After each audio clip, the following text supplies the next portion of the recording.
The ink was barely dry on the closing papers when I stepped out onto the deck of my new house in Nag's Head. The wind carried the sharp tang of the Atlantic, the kind of salt air that clung to your skin and whispered of freedom. For the first time in years, I let myself breathe as though the air belonged to me. The house wasn't extravagant, just weathered shingles, wide windows, and a view of the dunes that bent gracefully toward the water. But it was mine, a space I had carved from years of quiet labor, a declaration that I no longer lived under anyone's shadow. The phone rang before I'd even set down the folder with my deed. Marcella's name lit up the screen. My sister's voice came through sharp, practiced in command, leaving no space for me to speak. "We'll arrive in 3 hours with 22 of my in-laws. Clear the rooms. Fix meals for everyone. We're staying 2 weeks." Her words landed not as a request, but as a decree, as though the house had always been hers. I stood in the empty living room, the ocean spilling light across the bare floorboards, and felt a familiar sting tighten in my chest. I knew this tone. I had grown up with it, bent beneath it, learned to quiet myself while she barked orders that our parents always rushed to fulfill. Still, I didn't answer right away. I let her words echo against the walls that had never known her, never sheltered her. The house was mine, bought with my savings, my effort, my name etched cleanly on the deed. On the outside, I stayed steady, my voice, even when I finally said, "I hear you, Marcella," inside. Something else stirred an old ache, mixing with a steel I hadn't felt in years. I ended the call and stared at the horizon, the water restless but constant. 3 hours. That was the time she had given me, and I already knew it would be enough. As I stood in the quiet of my beach house, the past rose up like the tide, dragging me back to Raleigh, where Marcella and I first learned our roles. She was the fire, always demanding, always certain the world owed her a place at the head of the table. I was the patient one, smoothing sharp edges, holding silence when silence seemed the only way to keep peace. Our parents encouraged it without realizing, praising her boldness, excusing her tantrums, and leaning on me to be the steady one who didn't make trouble. I remember birthday dinners where Marcella insisted on the biggest slice of cake, and my parents would laugh, handing it over. I remember school projects where she bragged loudly about what she hadn't done, and I was the one up late finishing it, too tired to protest. By the time we reached high school, the pattern was fixed. Marcella pushed, I yielded. She demanded, I delivered. And when our parents died years later, nothing changed, it only hardened. Marcella seized control of the estate, speaking as though she alone carried the family name. Relatives deferred to her. I became the background figure, the sibling who never fought, the one assumed to agree. My words rarely landed. If I questioned her, she twisted it into selfishness or weakness, and everyone nodded along. I slipped into the role so deeply that I hardly recognized the quiet bitterness building inside me. That phone call in my beach house was not new. It was the same voice that had dictated my life since childhood, expecting compliance. But as the waves crashed outside my window, I realized the ground beneath me had shifted. The deed in my folder wasn't just paper. It was proof that I had finally stepped out from the long shadow of her control. I could almost see us as children again, Marcella stamping her foot, me folding my hands to keep from trembling. Yet here, in Nag's Head, it wasn't fear that filled me. It was a kind of calm resolve I had never known, the sense that I could finally decide what role I would play. And with 3 hours ahead of me, I was already choosing. When our parents passed, I believed grief might soften Marcella's grip. That loss might teach her to share. Instead, it gave her more room to tighten her hold. The estate was divided on paper, but in practice, Marcella spoke as if everything bore her name alone.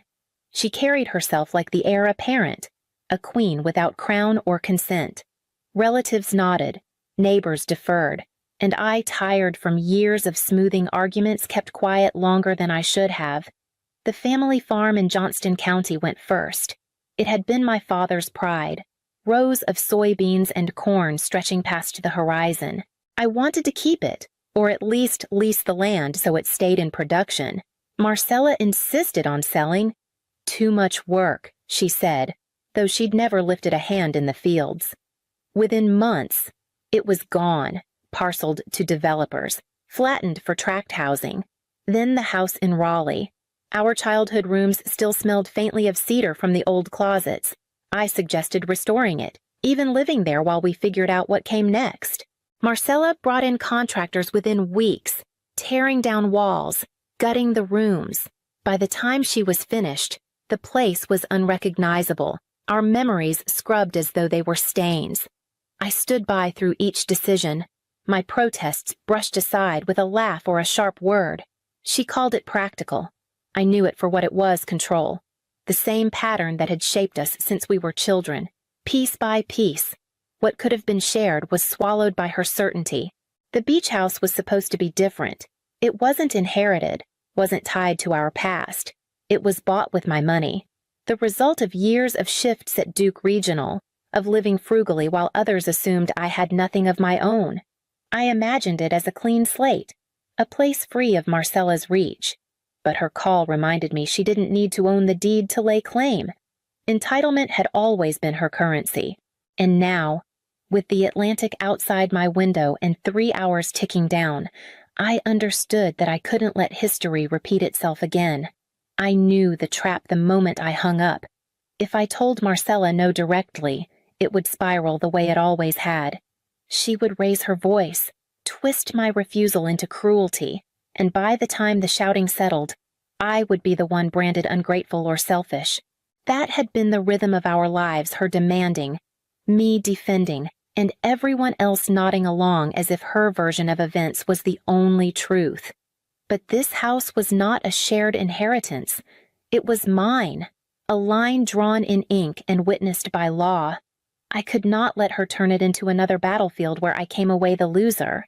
For once, I would not fight on her terms. I pulled out the folder I'd carried since closing and flipped through the notes I had scribbled in the margins. During the process of buying, I'd gathered names, local services, management companies, contacts in case I ever wanted to rent the house seasonally. I had thought of them as possibilities for the future. Now they became tools for survival. I called a property manager in Nags Head, explained I needed the house booked immediately, and asked if he had tenants ready. He did tourists waiting for an opening, willing to pay above market for a last-minute stay. We set the contract in motion. Then I called a catering company in Kill Devil Hills, arranging food delivery that very evening. Last, I placed a call to a moving crew, requesting they be on standby in case I needed help with linens and furniture. With each call, a strange calm settled in me. I wasn't panicked, wasn't racing. I was deliberate, precise, as though every year of silence had been preparing me for this moment. Marcella had given me 3 hours. That was enough. When I set the phone down, the house seemed to steady around me. The ocean beyond the glass sounded less like a threat and more like a promise. For the first time, I wasn't waiting for her storm to pass. I was preparing for it. I moved through the house slowly, room by room, letting my hand graze the bare walls as if to anchor myself. Each space was still unmarked by furniture or family photographs, a blank canvas waiting for me to decide what it would hold. I paused in the largest bedroom, picturing the view Marcella would have claimed for herself, barking orders while everyone else fell in line. The thought no longer filled me with dread, it only sharpened my resolve. The property manager called back within the hour. A family from Virginia Beach had been desperate for a 2-week rental and would arrive that evening. They had already wired the deposit higher than market rate for the last-minute booking. His tone carried both surprise and respect when I agreed without hesitation. I could hear the clicking of his keyboard as he confirmed the paperwork. The house would be ready, he promised, and he would arrive personally to oversee the handoff. I hung up and walked into the kitchen. The counters gleamed, empty except for my folder and the stack of papers I had carried from Raleigh. I opened the envelope I had kept hidden for years, photocopies of withdrawals Marcella had made from the family trust. transactions written under my name when I was too weary to fight. I remembered the nights I'd come home from Duke Regional after double shifts, smelling of disinfectant and exhaustion, while she drained accounts I had helped build. I slid the documents into the fireproof safe I had tucked into a closet. They weren't just records, they were proof that I hadn't imagined the theft, that my silence had a cost. I wasn't ready to use them, not yet, but knowing they were close by steadied me more than the locked door or deed. When I closed the safe and turned the key, I felt the house shift from fragile to fortified. The rooms no longer seemed vulnerable. They felt prepared, and so was I, as the sound of distant tires on the highway reminded me the hours were slipping away. The first car rolled into the driveway just as the sun began its slow dip toward the water. Within minutes, more followed, a caravan of minivans and SUVs spilling onto the street until the curb was jammed with unfamiliar license plates. Doors slammed, voices rose, and children bolted across the sand path toward the porch as if it already belonged to them. Laughter carried on the wind, too loud for walls that had never held them. Marcella stepped out of the lead car like a commander surveying her conquest. She didn't knock, didn't pause. Instead, she began directing bodies, pointing to the second floor for luggage, waving toward the kitchen for the boxes of groceries they had brought. Her in-laws moved as though rehearsed, hauling coolers and suitcases without so much as a glance in my direction. To them, this house was already theirs for 2 weeks, and I was nothing more than the doorman holding the key. I stood in the entryway, calm, my hands steady at my sides. Years ago, I would have rushed forward to help, to ease the transition, to make myself useful so as not to cause waves. But now I waited, watching as Marcella barked. Get the children settled upstairs, leave the wine on the counter. Celeste, where are the spare linens? Her eyes flicked past me, already calculating which room she would claim for herself. The largest bedroom, of course the one with the ocean view. It was the same look I had seen on her face as a girl, when she would stamp her foot until our parents gave her the biggest slice, the better toy, the louder praise. Don't unload, I said finally, my voice even but clear. The words landed like a stone in water. For the first time since they'd arrived, the noise paused, suitcases hung midair. A cooler shifted awkwardly in someone's arms. Marcella turned, disbelief flashing into irritation. What do you mean? Don't unload. This is the house. We're here. I met her stare without flinching. Not tonight. Marcella. The silence stretched, taut as a rope pulled to breaking, and in that stillness, I felt the tide of the evening begin to turn. Marcella's eyes narrowed, her voice slicing through the heavy pause. What are you talking about? Of course we're unloading. Everyone's exhausted from the drive. She snapped her fingers at one of the cousins, urging him toward the staircase. I didn't move. The house is booked, I said, steady as the tide outside. Paying guests arrive tonight. You'll need to take your things back to the cars. For a moment, no one reacted, as if my words were in a language they couldn't translate. Then confusion rippled across the group. A few of the in-laws shifted uncomfortably, glancing at one another, the weight of their coolers suddenly awkward in their arms. One cousin muttered, almost under his breath, "We didn't know. Right on cue." The property manager appeared at the end of the drive, clipboard in hand, his shirt crisp, his stride brisk. He greeted me first, then turned to Marcella with professional detachment. "Ma'am, this property has been reserved. 2 weeks, paid in advance, at above market rate. I'm here to prepare for the renter's arrival." The whispers grew louder, embarrassment coloring faces that had moments ago been full of laughter. Marcella's expression twisted, disbelief colliding with outrage. "This is ridiculous. We're your family. Strangers don't come before us." I let the silence breathe before answering. "This isn't a family hostel. It's an investment. One I worked for, one I own, and one that will pay for itself starting tonight." A line had been drawn, and they could all see it. Some in-laws avoided my eyes. Others stepped back toward their vehicles, shifting from her side to neutrality. The strength of her entourage faltered, and the certainty she always wore like armor began to crack. Marcella looked around, waiting for someone to back her, to echo her outrage. But the crowd behind her was no longer unified. It was splintering, the loyalty she counted on dissolving into awkward silence. Her face flushed crimson as she turned back to me, her voice rising, desperate to reclaim the ground she was losing, but I had already set the stage for what came next. Marcella's fury was rising, her voice pitched sharp enough to cut glass.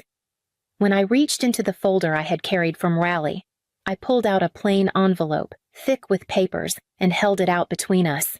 She hesitated, suspicion flickering across her face before she snatched it from my hand. Her bravado faltered as she flipped through the pages. Bank records, copies of trust withdrawals, each line stamped with her signature beside my name. Years of siphoning disguised as practical management. I had kept them quietly, waiting for the moment when silence would no longer be weakness but weapon.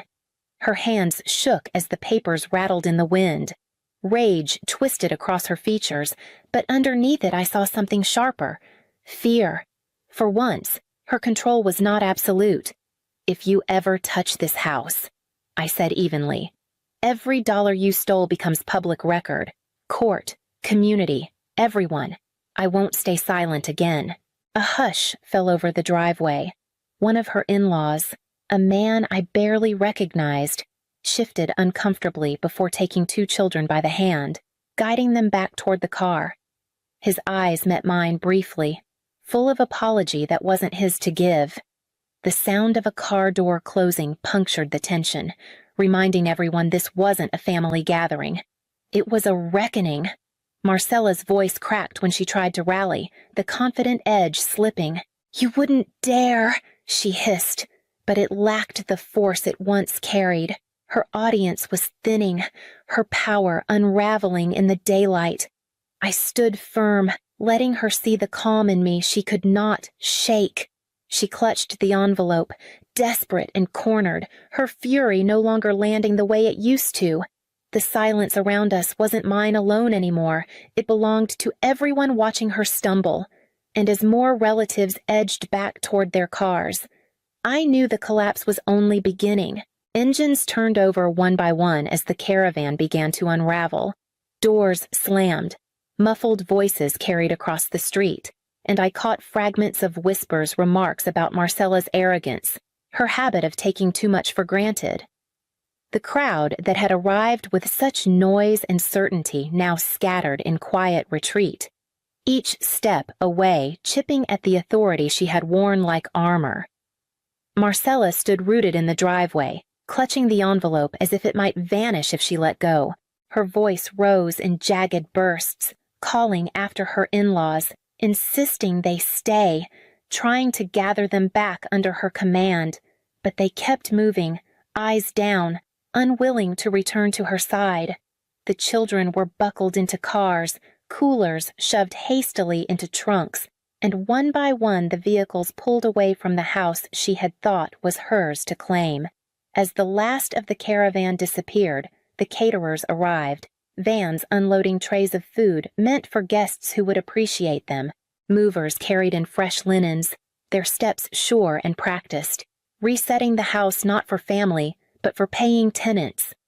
The transition was seamless, as if Marcella's invasion had been nothing more than a brief disturbance in the tide. She screamed then, a raw sound that cracked in the open air. Rage, humiliation, disbelief, all of it spilling into the afternoon light with no one left to catch it.